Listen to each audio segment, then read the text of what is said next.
Hello সুপ্রিয় শিক্ষার্থীরা, আসসালামু আলাইকুম। সম্মানিত অভিভাবকবৃন্দ, আপনাদেরকে আসসালামু আলাইকুম। আশা করি সবাই ভালো আছেন, সুস্থ আছেন। আমরা আজকে ক্লাস নেব নার্সারি মানবন্টন বিষয়ে। আমাদের যে পুরো সিলেবাস শেষ, আমরা এখন মানবন্টন করব। যে মানবন্টনে আমাদের কী কী বিষয় আসবে এবং আমরা কোন কোন বিষয়গুলো আনসার করব। সেহেতু এখানে সুপ্রিয় শিক্ষার্থীরা, তো তোমরা আশা করি সবাই এখন বুঝতে পেরেছো আজকে ক্লাস কি নিব। তোমরা সবাই এই বোর্ডের দিকে তাকাবে, বিশেষ করে সম্মানিত অভিভাবকবৃন্দ আপনারা একটু এটা মনোযোগ দিয়ে দেখবেন, কারণ অনেকের আসলে প্রশ্ন থাকে বিভিন্ন বিষয়ে, যেগুলো আমাদের সবগুলো উত্তর দেওয়া সম্ভব হয় না। অনেক সময় আমরা মোবাইলে অনেক সময় মেসেজ আসে এটা সেটা বিষয়ে, যেগুলো আমাদের দিতে পারি আমরা দিই, আর দিতে না পারলে আমার মনে কষ্ট নেবেন না, সেটা ক্ষমা সুন্দর দৃষ্টিতে দেখবেন। আর আপনারা কোনো বিষয় যদি না বুঝেন সেটা আমাদেরকে বলবেন, কিন্তু আপনারা আগে নিজেরা দেখবেন যে এটা কি সমস্যাটা কি, আসলে এটা কি বলার মতো, বা এটা কি আমরা কি টিচারদের সাথে আলোচনা করবো সেরকম। আমরা বারবার ক্লাসে, আমি প্রত্যেকটা ক্লাসে আসলে আমি বুঝিয়ে দিচ্ছি ড্রয়িং ক্লাসগুলো কীভাবে হবে, বা ড্রয়িং পরীক্ষাগুলো কীভাবে নিতে হবে, ড্রয়িংয়ে কীভাবে ড্রয়িং করতে হবে, কালার করতে হবে, বাচ্চাদেরকে কোনটা রং ছাড়া করতে হবে, কোনটা রং দিয়ে করতে হবে, সেগুলো আসলে বলে দিই। আর ম্যাথও সমস্যা একই ম্যাথও যদি কোনো সমস্যা থাকে অবশ্যই আমাদেরকে পরীক্ষার আগে আপনারা জানাবেন, যেন আমরা সেগুলো পরীক্ষার আগে আমরা আপনাদেরকে জানিয়ে দিতে পারি এবং আপনারা সেই বিষয়ে প্রস্তুতি নিতে পারেন।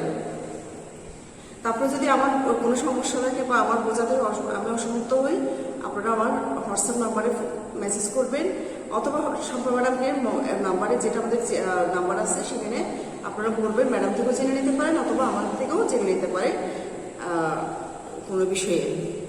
আচ্ছা, এখন ক্লাসে আমরা পাঠে চলে যাই। আজকে আমরা ম্যাথের মানবন্টন করব। মানবন্টনগুলো কখন থেকে আমরা তো সিলেবাস আছে, সিলেবাসের যে প্রথম পেজ, এখানে ম্যাথে যে অঙ্ক দেওয়া আছে, অঙ্কে এখানে প্রশ্ন, আমাদের কী ধরনের প্রশ্ন হতে পারে, আমাদের কোন বিষয়ে কতগুলো প্রশ্নগুলোতে কী কী নাম্বার থাকবে সেগুলো এখানে দেওয়া আছে। সিটি নাম্বারে কত, পাশে টার্ম পরীক্ষায় কত, এখানে সবগুলো দেওয়া আছে। আপনারা দেখেন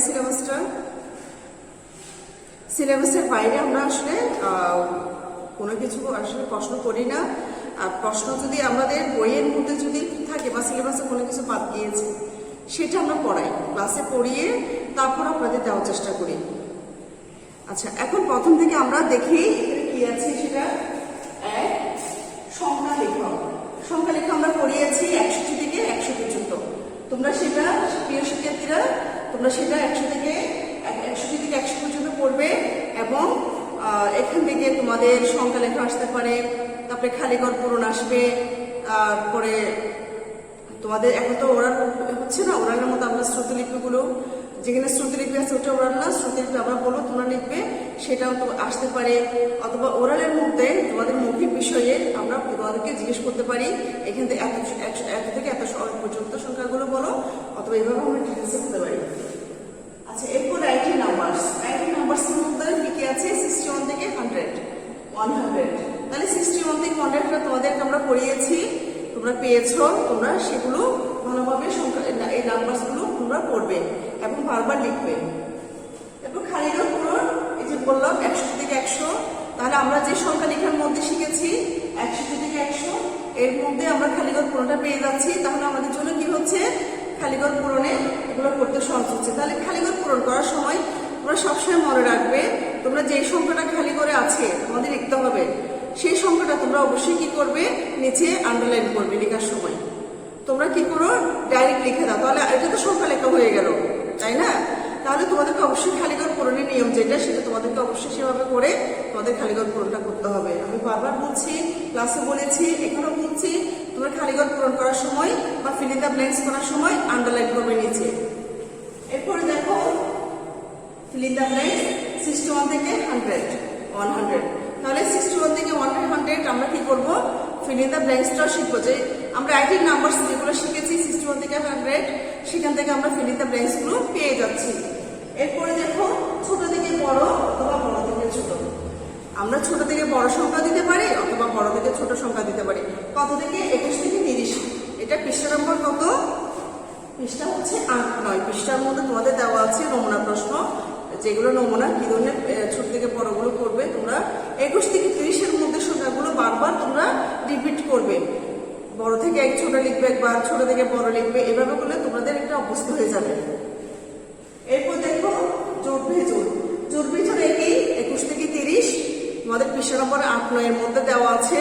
তোমরা জোড় বিজোড় যেভাবে ছোট থেকে বড় শিখেছো সেভাবে তোমরা কি করবে, জোড় বিজোড় শিখে ফেলবে।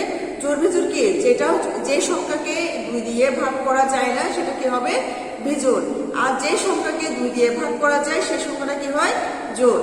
তাহলে আমরা 2, 4, 6, 8, 10 এইভাবে করে আমরা কি করি, এগুলো জোড় সংখ্যা। আর 1, 3, 5, 7, 9 এগুলো হচ্ছে বিজোড় সংখ্যা। তাহলে আমরা এগুলো আগে শিখে এসেছি। এরপর তোমরা এই যে আগে শিখেছো এর মধ্যে তোমরা যেগুলো 21 থেকে 30 এর মধ্যে যেগুলো তোমাদের শেষের সংখ্যাটা দেখবা, তোমরা প্রথম না শেষের সংখ্যাটা দেখবে যে কোনটাতে 1 আছে কোনটাতে 2 আছে। তাহলে 1 থাকলে তাহলে 21-এর যদি পরে 1 থাকে তাহলে এটা কি হবে? বিজোড়। 21-এর পরে যদি 2-এর পরে যদি 2 থাকে তাহলে এটা 22, 22 থাকলে কি হবে? এটা বিজোড়। এভাবে করে তোমরা জোড় বিজোড়গুলো করবে। এরপর দেখো রাইটে কথায় লেখো। কথায় লেখো 21 থেকে 30। 21 থেকে 30 কথায় লেখার মধ্যে তোমাদের আমরা ক্লাস করিয়েছি, তোমরা সেগুলো বারবার করবে। তোমাদের বইয়ে আছে পৃষ্ঠা নম্বর 5-6-এর মধ্যে, তোমরা সেখান থেকে অবশ্যই তোমরা কি করবে, কথায় লেখাগুলো শিখে ফেলবে। এগুলো কথায় লেখাগুলো বানান 21, 1 বর্ষ, তালবস্য 21, বকার রস্যই তালবস্য 22 এইভাবে করে সংখ্যা বানানগুলো শিখবে। এরপরে আছে রাইটিং ওয়ার্ড। রাইটিং ওয়ার্ডের মধ্যে তাও 21 to 30। তাহলে আমরা রাইটিং ওয়ার্ডগুলো তো শিখেছি 21, 22, 23, 24 এইভাবে করে আমরা শিখেছি। তাহলে 20 তুমি যদি লিখতে পারো তাহলে 1, 2, 3, 4 যেমন তোমরা পরে আগে শিখেছো এগুলো লিখতে পারবে এবারে। তাহলে 20 বানান করতে তোমরা TWENTY 20 ONE 21 এভাবে করে তোমরা প্রপার শিখে দেবে। আমরা কিন্তু ধারাবাহিকভাবে দিব না, আমরা মাঝখান থেকে সংখ্যা তুলে দিব, সেজন্য তোমরা এলোমেলো করেও শিখবে। এরপর দেখো তোমরা মিলকরণ শতক্রিয়া। মিলকরণ অথবা শতক্রিয়া, এখানে আমি অবলিক দিয়েছি, অথবা মিলকরণ থাকতে পারে অথবা শতক্রিয়া থাকতে পারে। তাহলে কত? 31 থেকে 40। আমরা মিলকরণটা এলোমেলো করে আমরা দিব। মিলকরণ মানে বাম পাশেরটা ডান পাশেরটা কি করতে হবে, বাম পাশেরটা ডান পাশের সংখ্যার সাথে মিলাতে হবে। তাহলে বাম পাশে যে সংখ্যাটা থাকবে সেই সংখ্যার সাথে তোমরা ম্যাচিং করে ডান পাশের সংখ্যাটা মিলাবে। এরপরে দেখো শতক্রিয়ার মধ্যে কি আছে? 3, 10, 1। এটা 31 বলি না আমরা, কিন্তু 3, 10, 1 লিখবো, 31টা লিখবো না। এভাবে আমরা 40 পর্যন্ত কি করবো, আনসার করবো। পৃষ্ঠা নম্বর কত? 5। এরপরে দেখো নামতা লেখো। আমাদের নামতা কত দেওয়া আছে? 10। আমাদের কত নামতা? 10। 3-এর গুণের নামতাটা আমরা শিখেছি না? এসডব্লিউ করেছো তোমরা? হ্যাঁ, এসডব্লিউ তো করে ফেলেছো তোমরা, আমাদেরকে দেখিয়েছো। অনেকের বানানের মধ্যে একটু সমস্যা আছে, হাতে লেখার মধ্যে সমস্যা আছে। আশা করি তোমরা এর মধ্যে তোমরা এগুলো সংশোধন করে ফেলেছো এবং বার্ষিক পরীক্ষার জন্য ভালোভাবে প্রস্তুতি নিয়েছো। এরপরে কি আছে? ছবির সাহায্যে গুণ করা। ছবির সাহায্যে আমরা গুণ করতে হলে কি করব? আমরা যে গুণের নামতা পড়েছি 2 থেকে 3 পর্যন্ত, আমরা এর মধ্যে থেকে গুণগুলো আমরা শিখবো। 2 গুণ 2 সমান কত হবে? 4। তাহলে 2 দুগুণে কত? 2, 2-এর গুণে কত? 4। আচ্ছা, 2, 3-এর গুণে কত হবে বলতে পারবে? 6। যেমন 3 গুণ 3-এর কত হবে সমান কত হবে? 9। 3 গুণ 8-এর 8 সমান কত হবে? হ্যাঁ, 24। এভাবে করে তোমরা কি করবে, এই গুণগুলো শিখবে।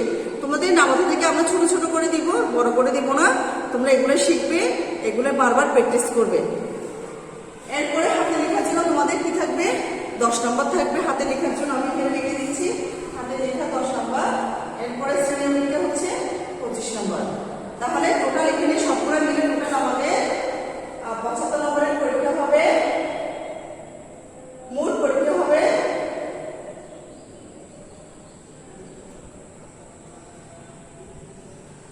75 নম্বরের। এর সাথে 25টা কি হবে? যোগ হবে। তাহলে 100। হ্যাঁ, 100 নম্বরের পরীক্ষা হবে আমাদের। রিটেন থাকবে 75-এ আর রিটেন 65 থাকবে। এর মধ্যে হাতে লেখা পরীক্ষার জন্য 10 থাকবে, তাহলে 75, এরপরে শ্রেণী অভিজ্ঞের জন্য 25। তোমরা যদি এইভাবে তোমরা আবার বোর্ডটা দেখো কিভাবে আমি লিখেছি, মানদণ্ডটা করেছি। শিক্ষার্থীরা তোমরা ভালোভাবে দেখো, এইভাবে তোমরা পরীক্ষার জন্য প্রস্তুতি নিবে। আর তোমাদের কোনো সমস্যা থাকলে বা তোমাদের কোনো কিছু জানা থাকলে অবশ্যই আমাকে এই পরীক্ষার আগে বলবে, পরীক্ষার আগে মেসেজ করবে অথবা ফোন করবে। অনেক সময় মেসেজগুলো আসলে আমি ব্যস্ততার জন্য দেখতে পারি না, তোমরা সেটার জন্য মনে কষ্ট নিবে না। তোমরা আমাকে যে বেশি দরকার হলে তোমরা অবশ্যই আমাকে ফোন দিবে। ফোন দেওয়াটা হচ্ছে তোমাদের 6টা, আমি 7টা পর্যন্ত তোমাদের ফোনটা আমি রিসিভ করতে পারবো। হ্যাঁ, সকাল 11টা থেকে বা 12টা থেকে আমি পর্যন্ত 7টা পর্যন্ত রিসিভ করতে পারবো। এ হচ্ছে আমি মাঝে মধ্যে ক্লাসে থাকি, আমি যখন ক্লাসে থাকি আসলে ফোনটা রিসিভ করা হয় না সকালে 12টা পর্যন্ত। এরপরে সন্ধ্যার দিকে আমি একটু দুপুরে তো একটু বিশ্রামের টাইম, সবাই একটু বিশ্রাম নিয়ে আমরা স্কুল থেকে গিয়ে আমরা সবাই বিশ্রাম করি। তোমরা তো স্কুলে আসো না, তোমরা বাসায় বিশ্রাম করো পড়াশোনা করে। তো আমরা আসলে 7টা বা 8টার মধ্যে ফোন করলে আপনারা কিছু জানা থাকলে অবশ্যই আমরা ফোন করে জানাবেন। আর আমি তো এখানে সিলেবাসে যেভাবে বুঝিয়ে দিয়েছে সেভাবে আমি এই মানদণ্ডটা লিখেছি। আপনারা সবাই ভালো থাকবেন, সুস্থ থাকবেন। প্রিয় শিক্ষার্থীরা, তোমরা ভালোভাবে পরীক্ষার প্রস্তুতি নাও, ভালোভাবে পড়াশোনা করো, কারণ এটা বার্ষিক পরীক্ষা। তোমাদের সাথে আমাদের আর এই অনলাইন যে ক্লাসটা সে আজকে লাস্ট ক্লাস, আমাদের সাথে আর দেখা হবে না। তোমার সবাই ভালো থাকবে, সুস্থ থাকবে। খোদা হাফেজ, বাই বাই।